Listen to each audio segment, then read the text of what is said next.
इस बीच अमेरिकी राष्ट्रपति ट्रंप ने गुरुवार को अमेरिका की दिग्गज टेक कंपनियों के सीईओज के लिए डिनर का आयोजन किया है। इस डिनर का मकसद अमेरिका में टेक निवेश बढ़ाने के लिए कंपनियों को कहना है और आर्टिफिशियल इंटेलिजेंस में अमेरिका को लीडर बनाने की योजना के तौर पर इसे देखा जा रहा है।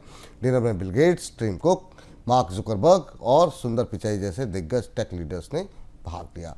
सर, टेक लीडर्स ने अमेरिकी राष्ट्रपति से क्या प्रॉमिसेस किए हैं?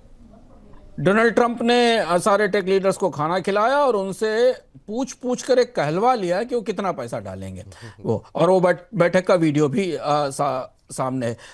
मार्क जकरबर्ग ने कहा वो $600 बिलियन का इन्वेस्टमेंट अमेरिका में करेंगे। कब तक करेंगे, कहा किस प्रोजेक्ट में करेंगे, ये पता नहीं। टिम कुक ने भी, एप्पल ने भी कहा कि इतना ही $600 बिलियन का इन्वेस्टमेंट करेंगे। गूगल के सुंदर पिचाई ने कहा कि वो करीब करीब $250 बिलियन का इन्वेस्टमेंट करेंगे। और माइक्रोसॉफ्ट से पूछा गया कि उनका बिग नंबर क्या है, तो सत्या नाडेला ने कहा कि वो $80 बिलियन का प्रतिवर्ष का इन्वेस्टमेंट करेंगे। तो अगर आप मान के चलें कि ये करीब करीब 1200 से $1500 के बिलियन डॉलर के आसपास का निवेश डोनाल्ड ट्रंप ने इस डिनर पर कमिटमेंट के तौर पर ले लिया है। और अब ये कहां होगा, कैसे होगा, किन परियोजनाओं में होगा, ये स्पष्ट नहीं है। लेकिन इससे पूरी दुनिया के टेक बाजार में जहां जहां इन कंपनियों के निवेश है, वहां खासी बेचैनी और उत्सुकता है कि इतने बड़े निवेश के बाद अमेरिका में क्या आगे किस तरीके की गतिविधियां निवेश में दिखाई देंगी। मेरा सवाल भी अगला वही था कि आखिर में जो टेक लीडर्स ने प्रॉमिस किया है इन्वेस्टमेंट के लिए, अगर वाकई में वो करते हैं तो इससे पूरी दुनिया पर किस तरह का असर देख रहे हैं आप?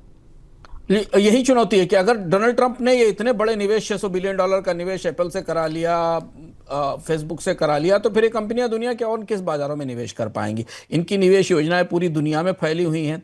डोनाल्ड ट्रंप लगातार एप्पल पर इस बात के लिए दबाव बनाते रहे हैं कि वो भारत में फ़ोन बनाना बंद करे और अमेरिका में निवेश करे। बल्कि आज की वार्ताओं में भी डोनाल्ड ट्रंप कहते कहते रह गए। इशारों में उन्होंने एप्पल से कहा कि you are making somewhere else, आपके फोन कहीं दूसरी जगह बनते हैं। तो ये अब अगर डोनाल्ड ट्रंप का ये पूरा प्रभाव या पूरा असर टेक कंपनियों के सारे निवेश को अमेरिका में रोक देता है, तो फिर टेक्नोलॉजी से रिलेटेड एफडीआई में, विदेशी पूंजी प्रवाह में बड़ा बदलाव होगा, बड़ी उठापटक होगी। क्योंकि ये कंपनियां यूरोप में, एशिया के अलग अलग देशों में निवेश करती हैं। वहाँ के सस्ते लेबर के आधार पर, कच्चे माल के आधार पर अपने उत्पाद बनवाती हैं और अमेरिका के बाजारों में निर्यात करती हैं। दूसरी चीज ये कि चूंकि जो प्रमुख देश हैं, उन देशों के साथ टैरिफ लगा दिए हैं। कुछ के ऊपर बेहद ज्यादा हैं, कुछ के ऊपर सामान्य है, पर सभी देशों से बनने वाला इलेक्ट्रॉनिक्स और आईटी सामान जो अमेरिका जाएगा उस पर टैरिफ लगेंगे। तो कंपनियां इस बात के लिए भी बाध्य होंगी कि वो अमेरिका में ही बनाएं और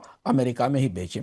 ऐसी परिस्थिति में चीन की कंपनियों का निवेश पूरी दुनिया में ज्यादा महत्वपूर्ण हो जाएगा। क्योंकि अगर एप्पल, गूगल, माइक्रोसॉफ्ट जैसी कंपनियां अपना निवेश सिकोड़ेंगी और नई परियोजनाओं में नहीं लगाएंगी, ऐसी स्थिति में चीन का विदेशी निवेश और चीन की तकनीकी कंपनियों के लिए ज्यादा बड़े अवसर बनते दिखाई देंगे।